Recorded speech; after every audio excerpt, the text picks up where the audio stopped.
Il était une fois le cinéma israélien, un 7e art qui offre un aperçu unique de la vie en Israël, de son histoire complexe et de sa culture diversifiée.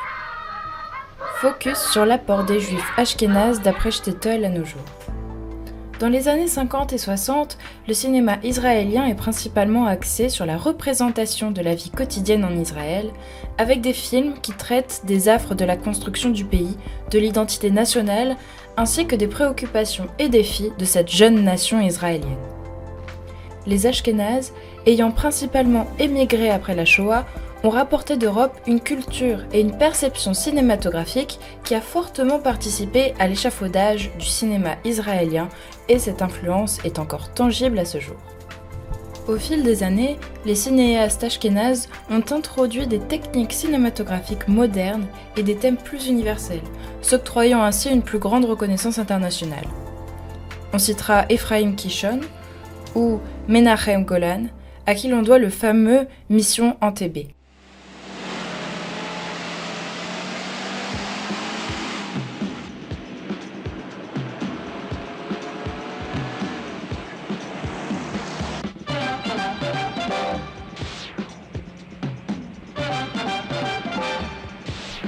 Cependant, face à la concurrence des films américains et européens et aux guerres successives, le cinéma israélien connaît vers la fin des années 70 un déclin.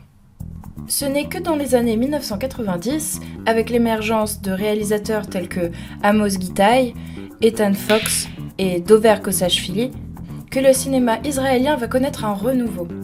Les films de ces derniers, acclamés à l'échelle internationale, dépeignent les thèmes forts de l'identité israélienne ou du conflit israélo-palestinien. Cette omniprésence ashkénaze a suscité de nombreuses polémiques au sein de la société. Les films de cette époque ont souvent présenté une vision biaisée de la société, et en particulier de la communauté séfarade, mettant en avant les préoccupations et les expériences de la communauté ashkénaze au détriment des autres groupes. L'influence ashkénaze continue d'être très forte dans la production cinématographique. מה שתראו הכל היה באמת.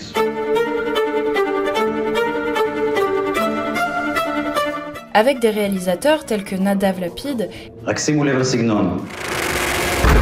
אבל שגוי. et Joseph Sédar, reconnus pour leurs films qui explorent les questions les plus complexes de l'identité. זה אומר שיש דברים יותר חשובים מהאמת. כמו מה? Ou Uri Zohar, qui a exploré les tensions entre la religion et la modernité dans ses films. Le plus gros succès du box-office israélien des années 2000, Ushpitzin, film réalisé par Guy Didar et écrit et joué par Julie Rund, offre un regard rare, intime et drôle sur la culture juive orthodoxe. Mais on ne peut terminer cette très brève histoire du cinéma israélien sans évoquer la disparition cette année d'une des figures les plus connues du cinéma israélien, Chaim Topol. Okay, let's go. I'll be with you. Sorry. Célèbre pour son rôle de Tevi dans la version cinématographique de la comédie musicale Fiddler on the Roof en 1971.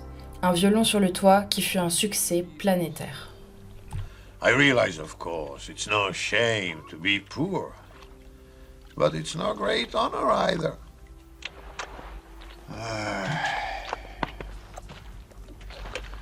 So what would have been so terrible if I had a small fortune?